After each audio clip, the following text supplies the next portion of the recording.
Hi, everybody. Welcome to our Tuesday night Zoom call. It is Tuesday, the 20th of October, and we're thrilled to be here. We just got off of a great training this weekend in Atlanta, and we're really excited that some of our new coaches were there. Some of our coaches from out of town drove in, and we're just thrilled. And so I just want to, open it up. And Julie, this was your first. No, Julie, you've been to Atlanta. But Bev, you've never been to Atlanta. You want to share with us about, your takeaways from the training? Can you unmute yourself? I can unmute you. I'll unmute you. Yeah, that'd be good. Yeah. There you go, because I don't know what I'm doing. Yeah, right. It was great. It was really nice, I think, mostly to put names with faces. And there's just so much to take in at one time that it was really good. And so it was nice to have the afternoon drive on the way home, to have 4 hours to be able to process it and think about some things and some goals that I wanted to set for myself. And so, I mean, it was very worthwhile. Good. Great. Well, it's so fun seeing you. And we can't hear, we have to hear your story because it's a pretty incredible one. So, we see you like this, but we didn't know, there was a story, there was a before. We'll hear that one soon. Eric, okay. Thanks, Bev. Eric, you're welcome. You're a new coach. Tell me you're brand new, so thanks for coming. I'm going to unmute you. Tell us what you got out of the training. Well, thank you. I really enjoyed the training too, and was able to write down some talking points that I can use for when I talk to folks, and I learned more about the offerings, and it was exciting and invigorating to be around everyone, and it pumped me up, and now I have a whole list of people I want to bring during the next training session, so I'm very excited. Awesome. Thanks so much. Really, it was fun having you too. Julie, are you around, Julie? Because you drove in and you got to visit with Dee and your Bev, I know you see, but you got to visit with your team. So can you hear me? Yeah. Okay. Yeah, it was great. We all got to get dinner together at Dee's on Friday night and spend some time talking, and that was really good. And then Saturday being together. I mean, it's great to get together and I think just have the support and hear everybody and be a part of something bigger. Of course, now I'm like, okay, let's do this in Charlotte and have lots more of these in Charlotte. So I'm glad Bev got to come and see that, because now she's a big part of doing the meetings in Charlotte. So. Yeah, they're a lot of fun. They're worth it. We're looking at December the 5th or 6th. We're thinking a lot of times people can't come on Saturday morning, and I'll just have to work with the hotel and see what we got. But we're either Saturday morning, our normal routine, or we'll do a Sunday afternoon client celebration. And then we'll do, Nicole always does The Gift of Optimal Health, the trilogy. And then we'll do a coach training. We'll do a coach training after that. So we'll include clients in that as well. They can stay for the whole thing, or they can just come for the first part. So we'll be looking at that December 5th or 6th. So if anyone, you can put that on your calendar and pencil it in and see if that works. Because again, the holidays they're a great, great time to connect with people. So one of the things that we learned on Saturday was about connections, getting the word out. Gay did a good presentation, and I will get the PowerPoint for all of those that were out of town that couldn't be here. And basically, there's a getting the word out outline that's in the your training in the back office on, I think it's number 2. So there's an outline, there's a script, but it's available to you, and just print it out. And it talks, little talking points about just how do we even approach people. But what I really love is about, what we learned in Sundance and opening up our brand and getting more clear about what it is we do, why we do it, and who we're here to serve. So Dee, we didn't get to hear from you last week because you were still traveling. So I want to get a few takeaways from Sundance because we didn't get a chance to hear about that. It was fun hearing from Larry this weekend, but Want to share? Yeah, absolutely. Yeah, I really didn't know what to expect going to this level of leadership. I know in the past they had talked a lot about structural tension, that it can be really challenging as an individual to really look at your business and where you want to grow. But I felt like in some ways it was still like that with Helen Irwin, who was reviewing the principles for the way I understand the branding is kind of threefold: establishing the principles of leadership, what it's going to look like, and how we're going to emulate that. And then there was another step, and then it was like marketing and implementation or advertising. But I felt like the way she did it really challenged us as individuals to really think differently and to grow and to stretch. And it just continued to show me that, in order to grow a business, you've got to grow and define who you are as an individual first. And that usually requires growth. Well said. It's so true that the business grows to the extent that we can grow personally. And I think Dr. A was real clear about that. We're moving in from telling, because some of us as experts, we've been in business before, we've been teachers, we've been parents, we've been trainers and teachers. So we are good at telling people what to do. And part of our ego is needing to learn, needing to know enough, or, doctors, nurses, health professionals, that people require, we have answers for things. In coaching and even growing a business, it's not about having the answers. It's about asking the questions. It's about listening with your heart and really understanding what someone wants. And do we have the path for them? Do we have an answer? Do we have a vehicle that they can truly become who they were meant to be in the world? And it's a fit for some people. It's not for others. And I love that, getting real clear on that we're just looking for those it's a fit, and we still love the people who it's not. I wanted to read again our mission. I don't even know if it's a mission statement or just a brand for everybody. Terry, I was going to have you read it. We're going to share the screen, and then you're unmuted. Good. And I know how to talk now.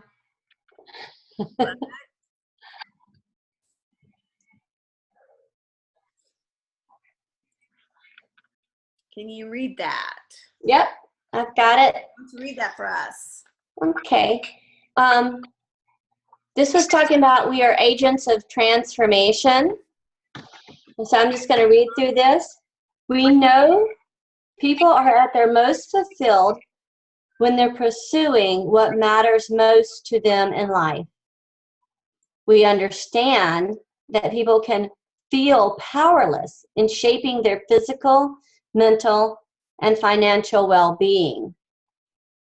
In a world where the path to optimal health is littered with ineffective solutions and deception, which is why Take Shape for Life inspires and equips you to live optimal days through a philosophical and proven systems grounded in that works. Because we are enthusiastic about the potential we see in people, interested in the dreams that they want to fulfill, purposeful in promoting optimal living, and magnetic because the results people achieve with us are simply extraordinary. We are for people who are ready to take personal responsibility for their optimal health and life. Yay. Yay. Awesome. I want to end this screen share. I'm not exactly sure. Stop share. All right. Yeah, isn't that so great? I just love it. And keeping that, keep it laminated or have a sheet. I think I posted it in Team Palace. If I haven't, I will again. And just keep that with you. And again, that really helps us know who we're trying to serve. And that brand message becomes the leader. That becomes the boss, basically. And that's who we are. Jim, it was really great to see you on Saturday. You came in and you were flying from Boston to Alice, and came to visit us. And so can you share a little bit, because I know you were looking for something that you could sink your teeth into, and you created your own beliefs and message. Can you share with us what you like about the new what do you call it? Our new brand statement, and about coming to our training. I'm going to unmute you. Well, I appreciate it. It was like you said, it was a whirlwind tour. I mean, I flew in Friday morning from on an 8-hour flight, spent about an hour and a half in Dallas, turned around and flew to Atlanta, spent the night there and got up, and then actually I made my anniversary dinner that evening. So, back in Dallas. So it was everything was pretty much accomplished. So I think made everybody happy, me happy, Donna happy. The dog was even happy to see me, but there was a lot going on that day, and I think I learned a lot. In fact, when you went through the branding statement there, I guess I just kind of made a couple notes of where I would actually hit each of those points, but I think there maybe needs to be a story or some type of little story in between those, how it affects us or something. In other words, the branding is to me a little long, which is great. But I think we would break each of those branding points up and have some little story in between that. So that was just my impression the other day, and that was my impression just a minute ago when I saw it again. So I'd like to be able to, story sell. I mean, facts tell, story sell. So I think if we could put a little personal stuff in between those, put each one up and then put it out with some little story in between how we see accomplished or something that you've done in your life to each one of those things to make a point. So that was just one of the things I just noticed a minute ago, and I noticed the other day. So, but it was very good to see anybody. And, I really look forward to being, more involved in the group as we progress more into Atlanta. So, and I really like the December 5th and 6th dates. So I probably need to get, we'll probably be in Atlanta for the whole month of December and probably a lot of the January month. So it'll be great to get in there. But everybody did a great job that spoke, Dee. I mean, you and your husband, put together a good program. And Susan, you always do things really professional. So I appreciate it. Thank you. That was great. It was great to have you. I love the stories. And I think you're right about how we position ourselves with the branding. Because I think what we did in Sundance was we broke down each of those. Yes. And did a whole segment on all of that. Yes. Exactly. And then, last week, I want to just, put out an apology because I think some of my message was a little bit confusing, because we did learn in order to be a transformational leader, we need to adopt certain qualities. And they didn't want us just putting out the qualities without a story around it or how we can achieve that.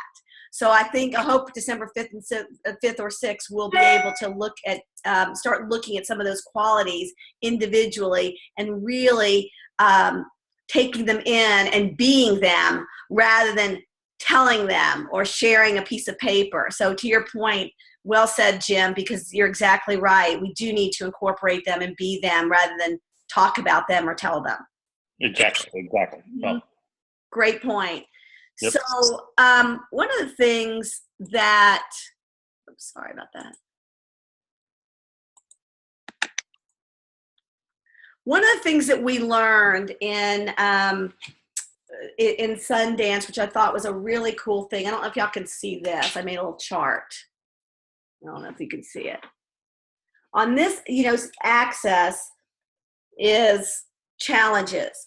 The bigger we grow, the bigger your business grows, the more people you serve, the more challenges you're going to face. And here on this bottom axis is skills. And the flow of your business, hopefully, will be that your skills will rise to the level that your challenges. If your challenges get too great for your level of skill, we'll get anxious, right? Haven't that happened? We get anxious, we stop. If where our skills are beyond our level, our challenges. If we're not being challenged enough, we'll get bored.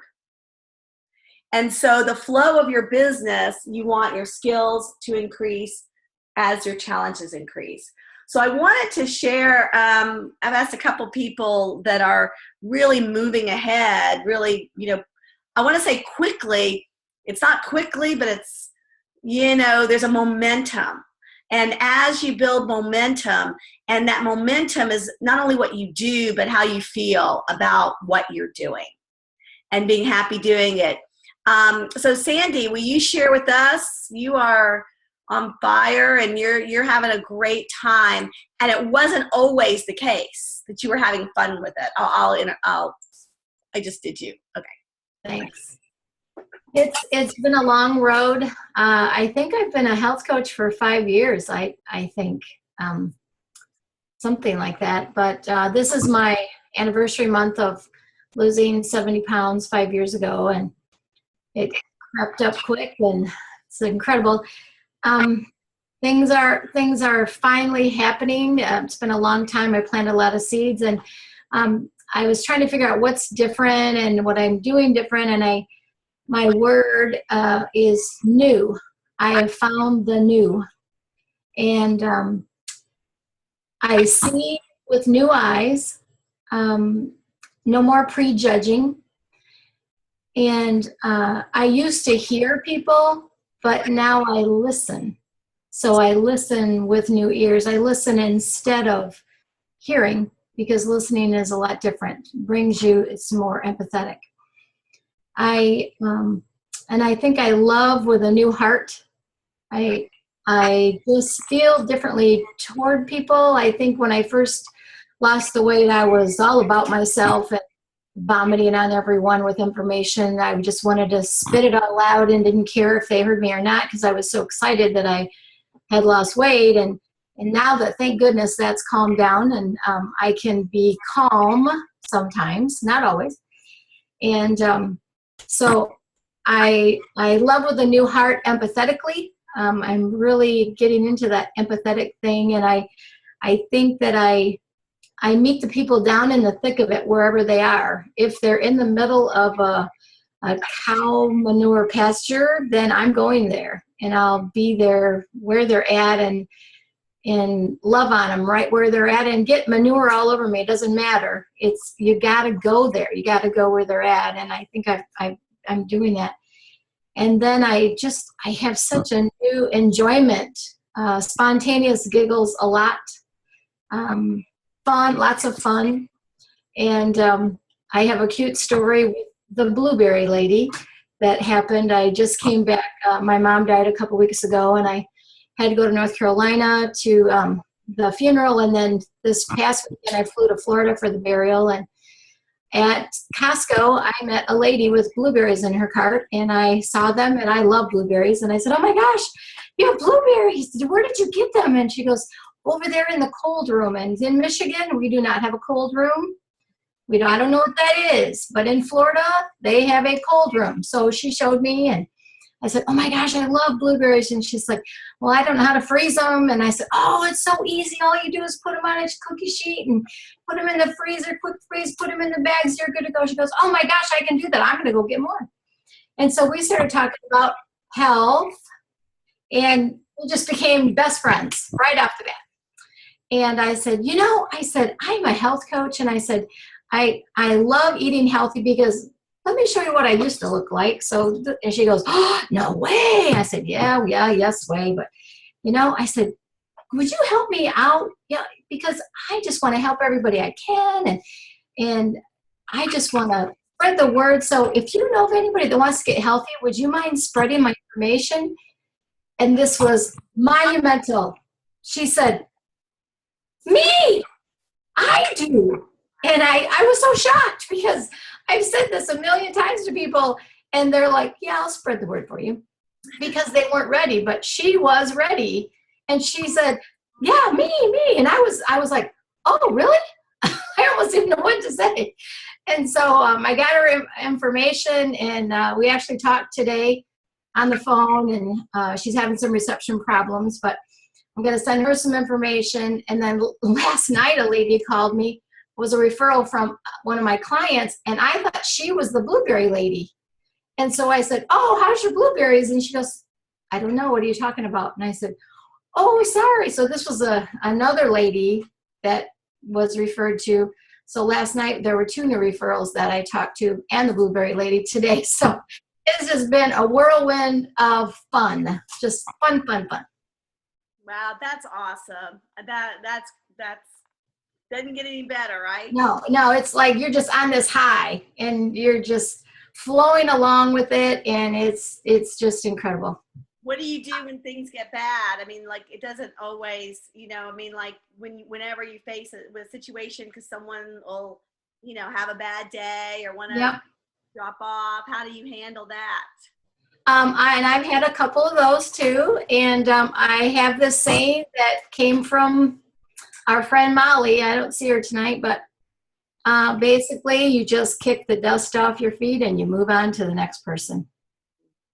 That's it. I mean, you can't do anything more. If I had a lady that was so mad at me because her food came and she wanted to stop the program, but she wouldn't return my calls. Sorry. Well, let me take care of it for you. Here's your information. Here you go. Off I go on to the next person. Yeah, it's amazing. That's a good point. It's amazing how much time we spend with people that, are leaving. We want to. It's not worth it. It is not worth it. But you know what? I'll tell you, they do come back because they try other things and they know that they've never felt so good while they were doing our program. Right. And the other thing is you never burn that bridge. You always end positively. You end, if there's ever anything I can do, feel free to come back. I'll help you in any way I can, or let me know if there's anything. And sooner or later, a lot of them come crawling back or however it is. And you're just happy to talk to them and just say, hey, what can I do for you? And it just works. You just stay positive and. Yeah, it's true. Just, I always like to offer them a transition plan. I would walk them through a transition. I send them the maintenance guide, just so that they can keep on. Usually that's not what they're interested in. Usually they want to go back to their old habits. But I'm always positioning it so that we do have a way if they want to stop they might want to stop MetaFast food, but we still have a program for that. Yeah, that's a good point because, when they say I'm not going to do it anymore, and I always say, well, you could lose everything, you've lost and gain it all back. And we do have a great transition plan. So I do use that too. Thanks for that reminder. Sure thing. Thank you, Sandy. You're welcome. Well, I've been having fun talking to Cindy Trow because she has been having fun. She'll come and she'll be frustrated about something. And then, like I say, I love when people use what their gifts are. And this Take Shape for Life as a vehicle for them to do their gifts. So Cindy is an ex-teacher, and she's been just doing a lot of, networking, popping in, and really being in action. And sometimes, I think last week, nothing was flowing. And then this week, things started flowing. So the pipe opened. So Cindy, share with us a little bit about, the fun, how you waded through the harder times to get to the flow. Well, I think the key is you have to keep on going and keep on reevaluating what's working and what's not working. And I think I got to a point in my business where if I wanted to grow, I had to do something different. And being an ex-teacher, I love teaching, so I really wanted to do some talks because I felt like there's a lot of commonality with the skills that I, could share. And I just ran into a great opportunity where I was able to do a health talk this past Monday, and I was just so in my element. I just got back to being in front of a classroom and sharing and knowing how important it was for people to participate with me and not just get up there and throw stuff at the people that were there. And it went over really well, and it just put smiles all over my face. And the bright part about that is I got quite a few consultations for that. So I just need some of those experiences that take me through the frustrating experiences, so that felt really good. And you know, just moving on, getting some clients from that, and I'm working on that today and doing follow-up with that. But I'm just walked into a couple of places very unprepared, looking at a place going, oh, maybe I could have a conversation with them. And it's worked a couple of times. It's given me new ideas. So I will find that happy place where I'll have more positive experiences. You already have. Well, thanks so much, Cindy. All right, well, we've got just another couple minutes, and I wanted to just share some ideas that I have kind of been experimenting with and playing with around, you know, reconnecting with old clients. We know the connection script that we have. Again, just calling people, getting the word. We're just trying to get the word out, just developing relationships, hearing what they need, and if we can help them in any way, finding a common ground, and how we can help them even in their businesses through networking. But one of the things that I heard about, and I've done throughout my years, is to call up old clients, past clients, or just call up people that you know have struggled with their weight and find out, just ask them, you know, what works, you know, what worked for them with our program, what didn't work. Or a person, or, you know, just, I'm going to be calling people that I know have lost weight from other people or just in the community and asking them, you know, someone told me you lost a lot of weight. I wanted to know how you did it. You know, what worked. I'm a health coach. I'm always interested in learning more because I'm looking at them as a potential health coach. If they lost a lot of weight, how they can help other people. So anyway, it's just that kind of research in the community. Cheryl, you had a great idea. Cheryl, Kat, you still there? Yeah, I'm halfway here. You're halfway there. You had a good idea. We were talking about earlier. So it applies to certain people, but it can be extrapolated into other areas for the rest. So it goes along with what Susan was saying about reaching out to old clients or previous clients. Only it's taking it on a completely different spin, and it leaves no real expectations, and it's not quite as direct. And so I'm actually going to do this weekend. I haven't done it before, but I just switched my newsletter from the one that Take Shape for Life gives you to the Mad Mimi newsletter about 4 or 5 months ago. And so I'm going to be calling my clients who've been on both and ask them, you know, how they like the new newsletter, what they liked about the old one that maybe isn't in the new one, what they like about the new one, what their favorite part is, and that sort of thing, and have a conversation with them about things health related, but not necessarily putting them under the pressure of, you know, what do you think about the program? Not going directly in there at that initial point, at least. Love it. Love it. Anyone else have any ideas or any things that they like to do or thinking about doing? Well, how about if we try a few of these this week? If you have anything that comes up for you, ways to approach people, ways to start conversations, help other people, you know, let's talk about it next week. So have a great week, everybody. And thanks again for being on the call. And thanks for all you do to get America healthy. Good night.